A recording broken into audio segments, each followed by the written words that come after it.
পৰহি 14 তাৰিখ পৰহি ছিংগাপুৰ কোৰ্টে যিটো মানে এটা ৰায়দান দিছে প্ৰথম পৰ্যায়ৰ ৰায়দানটো তেওঁ তাত কোৱা হৈছে যে জুবিন গাৰ্গৰ শৰীৰত অত্যাধিক এলকহল পোৱা গৈছে আৰু তেওঁ পানীত ডুবিয়ে তেওঁৰ মৃত্যু হৈছে। ঠিকে আছে, তেওঁলোকে তেওঁলোকৰ ৰায়টো দিছে আৰু ইতিমধ্যে ছিংগাপুৰ পুলিচে এটা কেছ ছাবমিট কৰিছে আৰু সেই কেছটো যিমানখিনি গম পাওঁ সেই সংক্ৰান্তত তেওঁলোকে ঘৰুৱা মানে জুবিন গাৰ্গৰ পত্নী গৰিমা গাৰ্গৰ লগত বহুতবাৰ কথা পাতিছে ছিংগাপুৰ পুলিচে।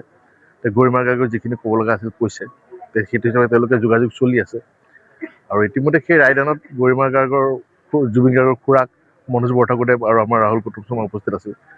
তেওঁলোকে উপস্থিত থাকি গোটেইখিনি গম পাইছে আৰু তেওঁলোকৰ কিবা ক'বলগীয়া আছিল কৈছে। এতিয়া ঠিকে আছে, তেওঁলোকে ছিংগাপুৰ কোৰ্টে সেইটো ৰায়দান দিছে, কিন্তু সেই ৰায়দানটো মই ভাবোঁ যে বহুত সহায় কৰিব আমাক। এজন অসুস্থ মানুহক তেওঁ 400 গুণ অধিক তেওঁ শৰীৰত এলকহল পোৱা গৈছে বুলি কৈছে। ইমান কম সময়ত তেওঁ সিমানখিনি এলকহল সেৱন কাৰ লগত কৰিলে? তেওঁক নিশ্চয় কোনোবাই যোগাৰ ধৰিব লাগিব, সেইখিনি কোনে ধৰিছিলে?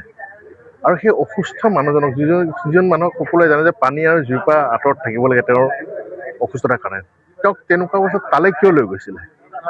আমাৰ ইয়াৰ পৰা যোৱা কেইজনতো দুখীয়ে এতিয়া মই ভাবোঁ যে ছিংগাপুৰত থকা যিখিনি অসমীয়া আছিলে সেই ইয়টখনত যিখিনি তেওঁলোক সহযাত্ৰী আছে তেওঁলোক সমানে দুখী। তেওঁলোকে সমানে উৎসাহ যোগাইছিলে জুবিন গাৰ্গক তেনেকুৱা এটা কৰ্ম কৰিবলৈ। গতিকে মই অনুৰোধ জনাম আমাৰ অসম চৰকাৰক বা আমাৰ প্ৰশাসনক সকলোকে যে সেই ইয়টত থকা সেই যাত্ৰীসকলক